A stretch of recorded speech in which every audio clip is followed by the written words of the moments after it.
Hello, I'm Bob the Booker and welcome to my channel, or welcome back to my channel, depending on where you are in that journey. Anyway, so today I am just wrapping up what I have read over November, and I'm back home now after dog sitting for 2 weeks with the lovely Annie, who is an absolute handful. The next few videos will feature the wonderful Annie. But for now, here is me back at home with a cat who is sort of somewhat judgmental now because I think she thinks I abandoned her. There were other people looking after her, don't worry. But just that I now smell of dog, which, if that isn't a metaphor for my life, who knows? Anyway, so I wanted to go through the books I read this month, and I've read quite a few, partly because a lot of the books I have read were very short, and also because with 2 weeks of dog sitting, it also meant for once I was in a flat, kind of just by myself, with very little that I had to do in the evenings.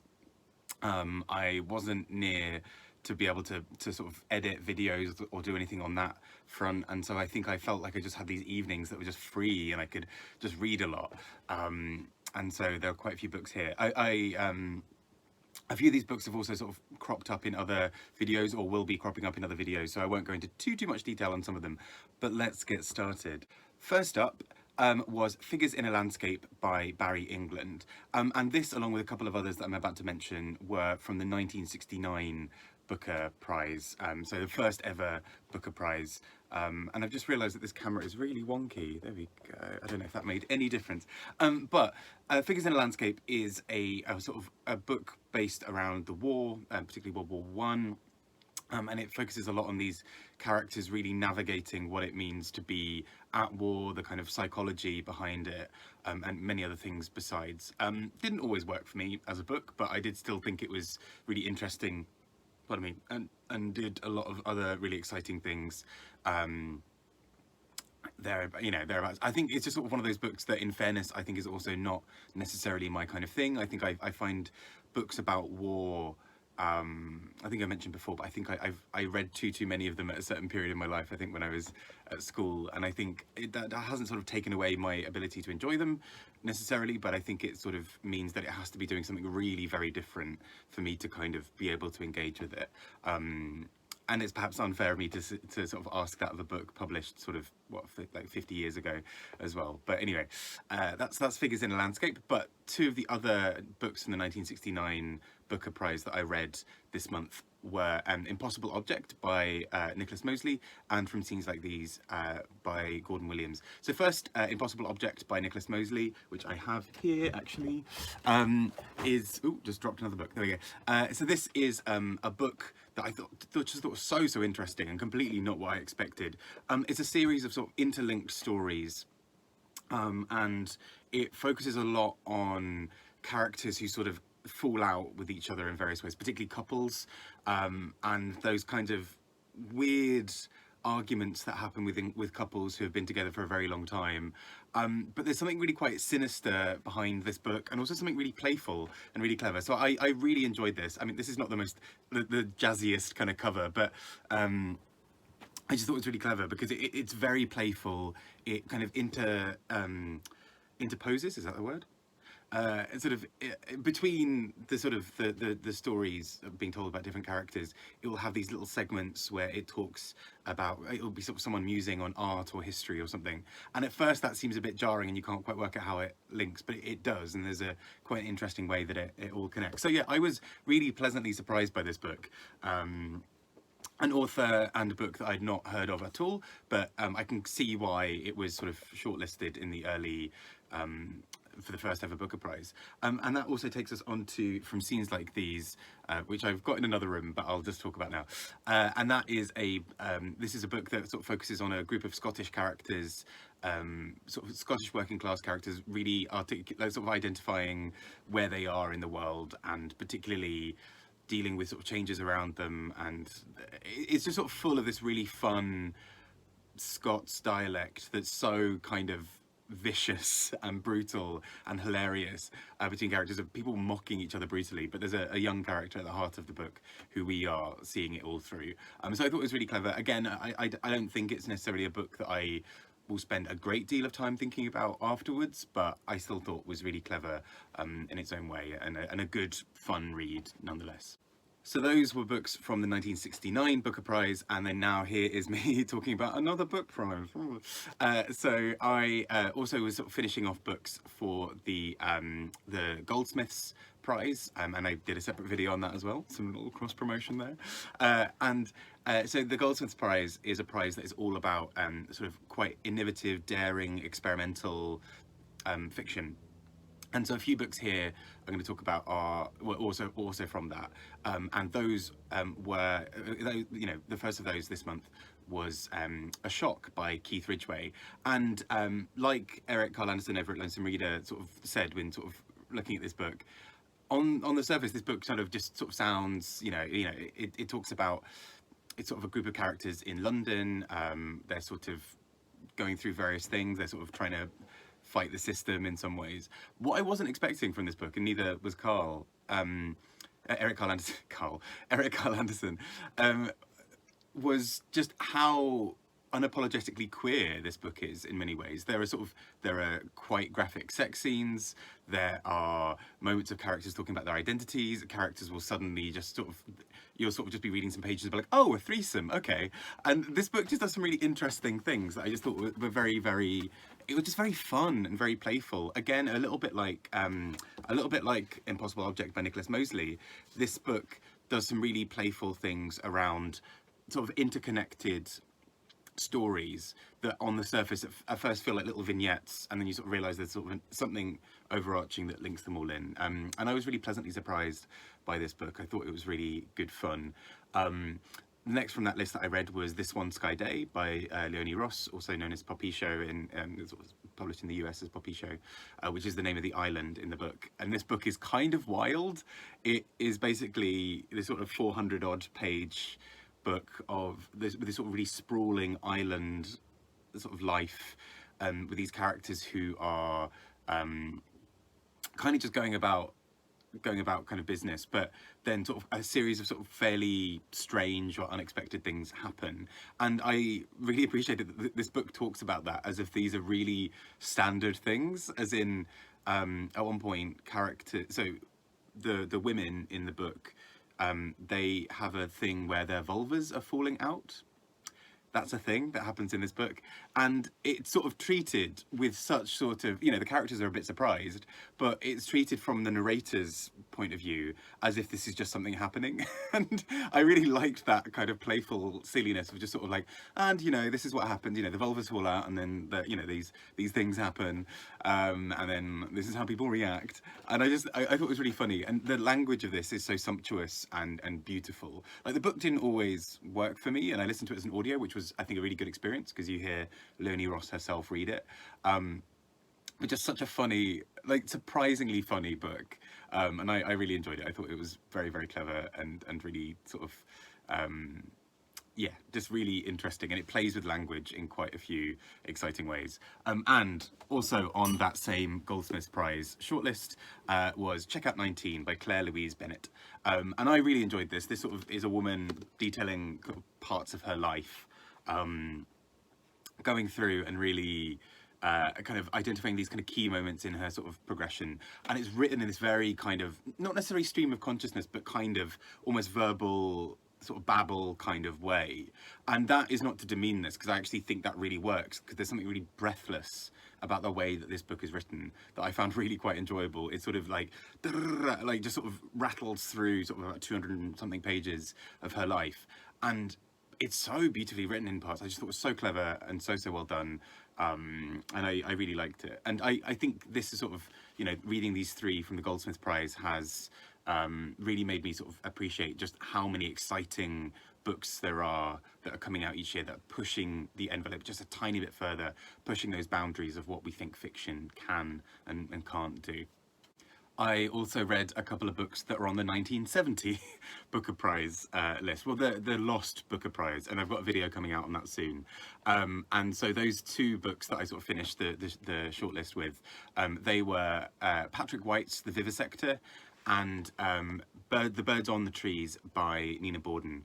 So first, The Vivisector. This is a sort of 600-page book Patrick White, an Australian author who won the Nobel Prize for Literature not long after this book was published. And this book sort of details this young painter and his sort of growth through life, and particularly these kind of characters who sort of feature in kind of his life. And it's written in quite a painterly way. It's very sort of rich in texture, and it's very tangible in parts as a book. I will say I think the length sort of worked against it a little bit for me, because part of me was like, okay, it's okay. But it is also, you know, the whole history of someone's life from birth until they're about 80. So, you know, 600 pages in that sense does feel like it, you know, it's sort of valid in terms of capturing that real progression through their life. And the title of this, The Vivisector, comes from this sort of discussion around his mother, I believe it is obsessed with this idea of, you know, she's involved in animal charity, in animal rights charities, and she's obsessed with this idea that there is, you know, the sort of the grand vivisection of the country, and how it's dealing with animals. And the young painter in this story kind of grows up scared of this kind of the vivisector being this kind of boogeyman kind of character or figure. So I thought it was really fun and really interesting in many ways. You know, I feel like maybe if I took a little bit more time with it, I think I maybe tried reading it too quickly. I think if I really settled into it and really tried enjoying it, I probably would have found a lot more in it. But I still think it's well worth reading. I think from what I've seen, you know, people on Goodreads have really spoken about how much they love this book, and I get the feeling there's a lot more going on beneath the surface than I picked up, perhaps. But there's also Nina Borden with The Birds on the Trees, which is a lot shorter, just under 200 pages, and it deals with this sort of family, this sort of quite tight family drama of these two characters who are, well, the sort of mother and son. The son has recently, he has sort of a number of problems with drugs and addiction, and the mother is really trying to deal with that and sort of understand. And, you know, we see all of her inner life, this sort of guilt that she's caused it, or this guilt that she's not doing enough now. And we see how she sometimes misses the point, and other characters around her have to kind of say, like, no, this is why this thing's happening. But it's so tender, and I just thought this book was really clever as well, because I think just as a sort of straight up story, that would have been really good anyhow. But it also involved these little moments where the mother, who is a writer herself, writes down passages of sort of almost a mini biography, and we learn that there's so much hatred and like self-hatred and shame and fear and worry inside her that she doesn't always necessarily project. So even there's a part where somebody asks her to do some maths, and a quick sum on something, and you can kind of hear the wheels turning almost a little bit, and we get a sudden little mini biography of her failing to do maths at school. And this shame that is just carried on is so visceral and powerful in this book. And I was really pleasantly surprised. I'll sort of have a bit more about it in the video on the 1970 Lost Man Booker Prize, or Lost Booker Prize. And but something that I think is so interesting about that prize itself is that it was done retroactively, hence the Lost thing. Basically, there was a year where, because the rules changed, there was a year's worth of books that weren't eligible for 1969 or for the 1970 prize. There are some brilliant books that were sort of thought of sort of retrospectively, sort of looking back, what would have been good books to be in there, and these two I think are both really solid books for that. Next up, I read a few books for another prize.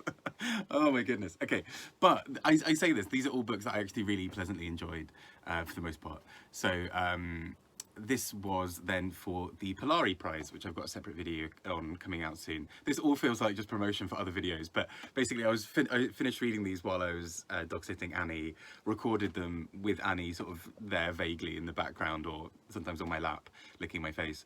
And so now this is sort of me looking back and realising kind of what I've actually read over the month. So a few from the Polari Prize, and I'll try and do these quite quickly because I'll have a little bit more in-depth on some of them coming up. So the first was The Ministry of Guidance by Golnoush Noor, and this is a group of a set of short stories about sort of various LGBTQ plus characters in Iran, and it does a lot of looking at identity and kind of queer identity, particularly in a culture of potential fear. So what does it look, pardon me, what does it look like when you are worried about thinking about who you fancy because of various laws and because of what people might say? What does it look like when you start some kind of affair but realize that the power imbalances within the relationship and outside will really dictate how that relationship works? And lots of other things around that, which I thought was really well done, really clever. There was also A Dutiful Boy by Mohsin Zaidi, which is a memoir of a young gay man growing up in London. He and his family are Muslim, and there's this it's really well handled in terms of how it looks at the relationship between him and his parents, and what that kind of sense of potential shame or fear of being kicked out of a family does when he kind of then is free to kind of roam when he goes to Oxford University, where suddenly he becomes really popular and really liked, but at the same time he feels like all of that could be taken away from him at any moment, and he sort of becomes quite dependent on, well, he sort of develops sort of various problems with alcohol at one point, and he's sort of really caught in between, but it is so tenderly and beautifully done throughout the book that I just thought it was really clever. And the next book is a book that almost won that same prize. A Dutiful Boy won, but there was a sort of special commendation given to Rainbow Milk by Paul Mendes. I will babble a lot more about this in that video about the Polari Prize, but I really loved Rainbow Milk. I thought it was so clever. It is about a young black gay man in the Black Country who moves to London, and this sort of life as he sort of finds himself and finds out who he is. But in the meantime, it really delves into a lot of super interesting discussions around sex work, around identity, around shame. At one point it features a lot of the Sugababes, which is a great thing. The main character is obsessed with one song by the Sugababes, and same. So it was very good. I also thought this book handles, there was a passage in this book that dealt with sort of a dawning sense of identity and shame in a way that I'd never seen articulated so powerfully in writing before. So real hats off to Paul Mendes. This is a fantastic debut. Just such a brilliant book. And then just sort of rounding off the rest of the shortlist were two other books that I read. From those from the Polari shortlists. One of them was Charred by Adrina Lian. This is a collection of poems, particularly talking about her identity, various sort of intersections of identity between being a black woman, being a lesbian, and being a survivor of trauma and abuse. And it sort of interacts with those in quite interesting ways. Although I will say that I thought the themes of the book were really strong. I just didn't always really connect with the writing. I think I found the writing quite tricky at times, because I felt like it basically could have pushed a lot harder. Some of the lines used felt a bit sort of cliched and a bit simple. I really felt like a lot of the thoughts in the collection could have been pushed a lot further to really get more out of them. But at the same time, I will say, it's published on a fairly small independent press, I think. And really good that to see that she's had a little bit more of a platform for her writing. And finally, No Modernism Without Lesbians by Diana Sahami, which won the Polari Prize for non-debuts. And I just thought this was such a great book. It's amazing how it deals with this sort of real sweeping set of history of these various characters around around modernism in various ways. So some of them were bookshop owners and booksellers and publishers. Some of them were writers themselves. Some of them were people who helped kind of foster a scene where this could all happen. But they were all queer women, at least by sort of modern, sort of by the way that they phrase it themselves. I know that Diana Sahami in the intro does talk a bit about how some characters probably actually in modern day might not necessarily identify as queer women, but sort of using that as a sort of handy catch-all for writing it. But it's incredible. It's such a sweeping book. over sort of 400 pages, but it's amazing. She compresses quite a lot of history in very short passages, and so it never really feels like, oh gosh, this is a big historical weighty tome. It's just, it kind of breezes through in a way that doesn't feel flippant, but is actually just quite interesting, and I really appreciated this. So that is a book that I was very much impressed by and really enjoyed. Linked a little bit to the Polari Prize is this next book, Andrew Macmillan with Physical. So he won the Polari Prize for this book in the previous year. This is a collection of poetry that deals with bodies, particularly men's bodies and men's relationship to their bodies, but in a way that really interrogates masculinity and sensitivity and emotions and so many other things. It is incredible, this collection. I really don't know how Andrew Macmillan manages to do it, but this whole collection is so, I mean, physical, hence the title, but the language is so alive and so vital throughout that I found this collection incredible. I love when writing can do this, where I wanted to read it all out loud. I just wanted to kind of inhabit the world of these poems. There's, you know, for example, poems set in kind of male-only spaces in some ways, so, you know, male changing rooms or male saunas or male sections of gyms or whatever, in a way that really captures sort of what it's like when it's just men looking at men, thinking about and talking about men. Yeah, just so brilliant, and I absolutely loved this. And a few other books I read this month as well were also sort of interestingly, accidentally kind of about similar things. So the next was In Youth is Pleasure by Denton Welch. And this is a book that I heard about from an interview that Eric Carl Anderson over at Lonesome Reader did with Edmund White. And Edmund White talks a lot about this book and about kind of finding a lot of inspiration in it. I mean, it's a book that I'd never heard of before, but it's just so interesting watching this sort of young man. Again, I don't think it's ever really explicitly mentioned that he is sort of queer in some variety, but there's a real kind of queer lens and sensibility to this book, and it's so beautifully handled at times.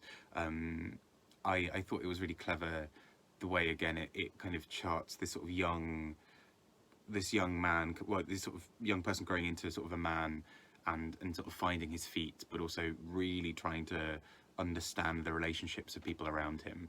And I just thought, yeah, it handled that really cleverly. Just so this video doesn't get too long, I'm going to pause that there and do a part 2. But there are plenty more books that were not all from prizes that I'll talk about in the next section. So stay tuned for that, and I'll be back soon. I've been Bob the Booker. Take care and speak to you all soon. Bye bye.